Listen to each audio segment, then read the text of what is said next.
Sore malam hari ini kami membuat laporan polisi terkait dengan dugaan tindak pidana pencurian atau pencurian dengan kekerasan dan atau tindak pidana pencucian uang sebagaimana dimaksud oleh pasal 362 KUH pidana junto 365 KUH pidana junto tindak pidana pencucian uang pasal 3, 4 dan 5. Adapun terlapornya seperti sudah kita ketahui di pengadilan bahwa uang almarhum hilang 200 juta pasca dia dikubur tanggal 10, tanggal 11 dari dalam kuburnya dalam tanda petik masih mentransfer uang 200 juta. Tentu tidak mungkin almarhum Joshua melakukan itu. Sebagaimana terungkap dalam fakta persidangan, pelakunya adalah yang mengaku Ricky Rijal, baik itu atas inisiatif sendiri maupun atas perintah daripada nenek Putri Chandrawati. Jadi kita proses karena belum ada pertobatan. Kemudian jam tangan almarhum juga hilang, jam tangan yang melekat di tangannya. Kemudian handphonenya juga 2 unit hilang, sampai sekarang belum dikembalikan. Demikian juga laptopnya, ditambah dengan rekening-rekeningnya, 2 rekening dari Bank BNI sampai dengan sore ini belum ditemukan dan atau belum dikembalikan. Demikian juga rekening dari Bank BRI, Bank Mandiri maupun Bank BCA. Satu lagi pin emas pemberian pimpinannya, pin emas itu juga belum dikembalikan. Kami sudah mewarning mereka selama 8 bulan, tetapi tidak ada itikat mereka untuk segera mengembalikan kepada klien saya atau kepada klien saya Samuel Huta Barat, demikian juga kepada itu saya Rosti maupun bera saya Yuni. Oleh karena itu, supaya mereka ini kita bantu bertobat, jangan sampai mereka nanti keburu meninggal masuk neraka, maka kita ingatkan melalui perbuatan laporan polisi supaya mereka nanti tersadar, karena ini ancamannya 20 tahun tindak pidana pencucian uang karena menggunakan transfer media bank. Oleh karena itu, sebagai kita negara hukum yang tentunya harus patuh hukum, karena ada fakta-fakta hukum baik temuan kami maupun temuan penyidik maupun fakta persidangan di mana barang-barang almarhum masih dikuasai oleh para pelaku, maka kami laporkan tindak pidana pencurian dengan kekerasan junto tindak pidana pencucian uang. Itulah kira-kira laporan kami sore hari ini atau sore menjelang malam ini. Terima kasih. Kerugiannya yang jelas di atas 200 juta, termasuk handphone dan laptop, di atas 200 juta, karena yang sudah nyata ada perpindahan uang tanggal 11 Juli yang harusnya itu jadi milik ahli waris, sampai sekarang tidak kembali. Jadi itu sudah 200 juta ditambah nilai laptop, handphone, ditambah dengan pin emas, jam tangan dan sebagainya, tentu di atas 200 juta. Kemudian kami sore ini membuat 2 laporan polisi. Satu laporan polisi model B tentang tindak pidana kejahatan pencurian dengan kekerasan contoh TPPU. Satu lagi laporan polisi model C. Model C ini untuk mengganti atau untuk pengurusan segala barang-barang milik almarhum, untuk mengurus hak-haknya, apakah itu hak taspen, asabri dan hak-hak lainnya. Karena almarhum dengan dia meninggal tentu ada pewarisan, akibat kematian itu adalah pewarisan. Nah, ahli warisnya itu ada 5, yaitu klien saya Samuel Huta Barat, itu saya Rosti Simanjuntak, bera saya Yuni, dan adiknya 2 lagi, siapa namanya, sama Mahari Jaya, sama Devinita. Ya, jadi ahli warisnya ada 5. Maka yang berhak atas semua barang-barang almarhum itu pasca beliau dibantai atau dibunuh adalah ahli warisnya yang 5 orang. Tetapi para pelaku ini bukan ahli waris, jadi dia tidak berhak mengambil barang-barang daripada almarhum. Gitu kira-kira.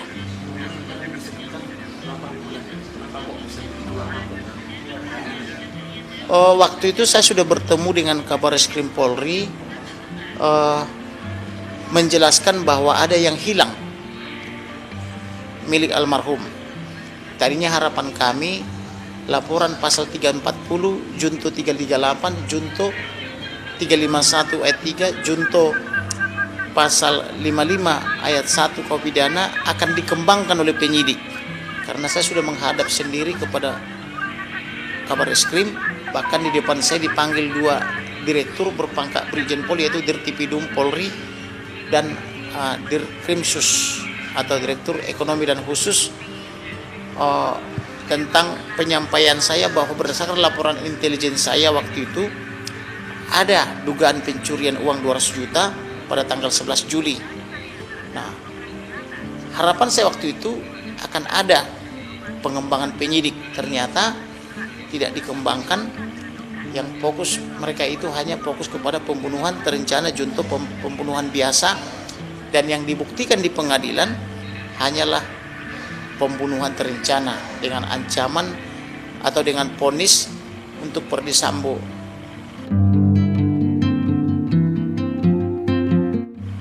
Dari tuntutan seumur hidup menjadi pidana mati. Untuk Putri dari tuntutan 8 tahun divonis menjadi 20 tahun. Untuk Kuat Maruf dari 8 tahun menjadi 15. Untuk Ricky Rizal dari 8 menjadi 13. Dan untuk Barada Richard Eliezer dari 8 tahun dituntut menjadi dari 12 tahun dituntut menjadi 1,5 tahun. Artinya di sini memang ada putusan yang sangat kontroversial, di mana ada yang diberatkan sampai hampir 2,5 kali lipat, tetapi ada juga yang sangat diringankan dengan diskon hampir 85 sampai 90%, yaitu untuk Barada Richard Eliezer. Barada Richard Eliezer berhak mendapatkan itu karena dia telah bersikap baik, menyesali perbuatannya, meminta maaf, dan berjanji dia mengungkap perkara ini, dan itu semua sudah terjadi, maka dia layak mendapatkan itu. Sedangkan yang lain sampai dengan sore malam hari ini belum bertobat, belum meninggalkan cara-cara yang jahat, maka wajar mereka divonis lebih berat daripada tuntutan. Termasuk juga ini barang-barang almarhum belum juga dikembalikan. Oleh karena itu kita membantu mereka ke jalan yang benar dengan cara membuat laporan polisi, bukan dengan main hakim sendiri, bukan dengan main hakim jalanan. Jadi kita bantu mereka meninggalkan cara yang jahat, masuk ke dalam pertobatan agar mereka menyadari perbuatannya, dan ini juga nanti menjadi alasan pemberat kalau mereka berani banding, termasuk kalau mereka berani kasasi, karena masih ada tindak pidana lain yang akan menyusulkan begitu.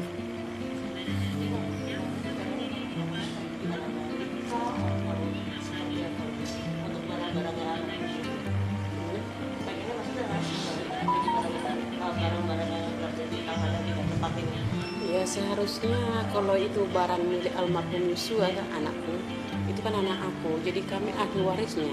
Yang seharusnya milik anak itu harus dikembalikan kepada ahli warisnya, karena anak itu setelah meninggalkan orang tuanya dibunuh secara sadis dan keji. Jadi yang berhak mendapatkan itu adalah saya sebagai ibunda almarhum dan semua saudara dan ayahnya. Sebagai ahli waris, Sebagai ahli waris ya sah. bukan Ricky Rizal gitu loh. Ricky Rizal bukanlah ahli waris daripada almarhum, demikian juga PC maupun Verdi Sambo. Tapi ketika nggak sih Bang, terakhir itu laptop berada di mana, bertidurnya juga nggak atau di rumah? Yang jelas ada terdeteksi karena pasca menjelang persidangan tiba-tiba dia keluar dari WhatsApp grup keluarga. Jadi selama proses penyidikan sampai penuntutan mereka itu tetap satu grup, artinya mereka mencoba berusaha memantau WhatsApp keluarga. Tetapi ketika mau sudah penyidikan pengadilan atau sudah mau persidangan, mereka keluar dari grup, dalam arti Joshua keluar dari grup keluarga. Itu juga saya laporkan kepada Kabareskrim Polri maupun kepada penyidik Polri. Jadi karena tidak dilakukan pengembangan, maka kita buatkan laporan. Harapan kita tadinya polisi membuat pengembangan, jadi dari pasal 340 junto 338 harusnya ada juga kepengembangan tentang pencurian dengan kekerasan. Tapi tidak apa-apa, kita tetap bersyukur apapun yang sudah terjadi. Memang kita harus berjuang lagi untuk membuktikan dugaan tindak pidana pencurian dengan kekerasan. Begitu kira-kira. Laporan kita tujukan kepada polisi. Tentu kita buat laporan di Polda Jakarta Selatan, tetapi terlapornya memang dibikin sementara dalam lidik, tetapi di dalam fakta-fakta persidangan Ricky Rizal sudah mengakui bahwa dialah yang menguasai handphone dan laptop serta melakukan perbuatan pemindahan uang dan atau pencurian uang itu dengan dalil menurut dia itu uangnya Putri, tetapi menurut pemahaman kami itu uangnya ahli waris. Kemudian juga untuk mencegah juga polemik di tengah masyarakat, karena ada masyarakat beranggapan ada uang 100 triliun kurang 1 rupiah di rekening Joshua, maka kami mengurus surat keterangan untuk mengurus pengecekan rekeningnya, karena buku-bukunya kan semua dikuasai oleh para terpidana kan begitu.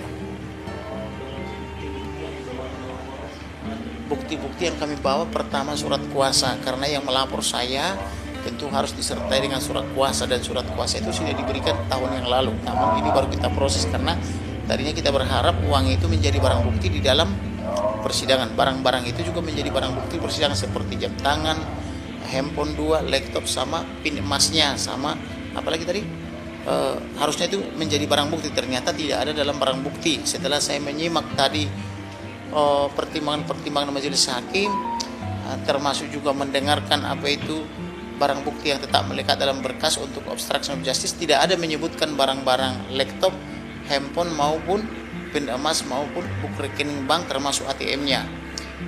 Jadi yang ada cuma dompet tanpa isi. Nah, oleh karena itu setelah final putusan 340 dan mereka juga belum menyadari kejahatannya, masih malah si Kuat Maruf masih petentang dengan memberikan salam metal. Maka kita pikir mereka ini belum menyadari perbuatannya, maka kita bantu dia menyadari perbuatannya sebelum malaikat Israel datang mencabut nyawanya kan begitu. Mudah-mudahan dengan laporan ini mereka bisa menyadari perbuatannya kan begitu.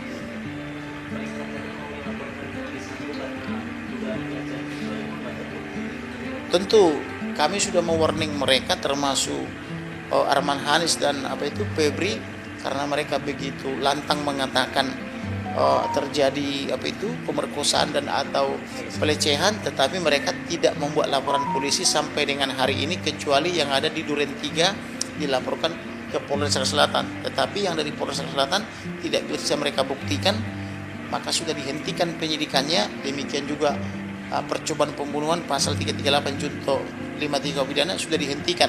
Maka sebenarnya dengan dihentikannya penyidikan, harusnya mereka menyadari dan minta maaf, tetapi mereka terus mengganti tempus delicti dan locus delicti menjadi ke Magelang tanggal 4. Kemudian karena berhasil kita patahkan tanggal 4, lalu mereka ganti menjadi tanggal 7, tanggal 8 kan begitu. Jadi oleh karena itu, karena mereka belum ada kesadaran untuk menyesali perbuatannya, maka kita juga sudah mensomir baik Perdi Sambo, Putri maupun penasihat hukumnya agar berhenti menyampaikan hoax itu kepada masyarakat, karena mereka juga tidak pernah membuat laporan polisi lagi setelah di Jakarta Selatan.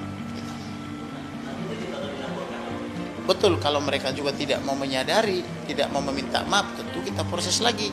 Kita memberikan contoh kepada masyarakat bahwa negara kita negara hukum.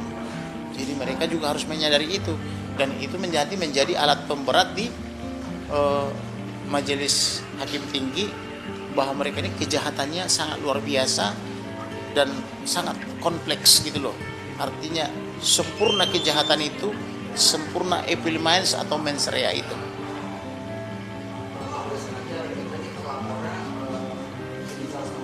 Dan kawan-kawan ya. Minimal 3. Ricky Rizal kan mengaku dia mencuri itu karena disuruh PC.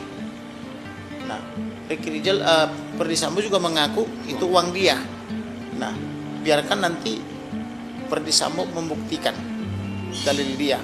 Apakah dia pernah setor uang ke situ, baik langsung maupun oleh orangnya dia, tentu kan akan terlihat. Nah, kalaupun dia pernah setor uang ke situ, tetap dia tidak berhak langsung main ambil. Karena almarhum telah mereka bantai dengan sadar dan dengan sengaja. Tentu mereka harusnya, kalau bisa dibuktikan itu uangnya, harus ditagih kepada ahli waris atau melalui mekanisme hukum, baik gugatan maupun dengan cara musyawarah kan begitu. Cukup ya? Baik, terima kasih ya.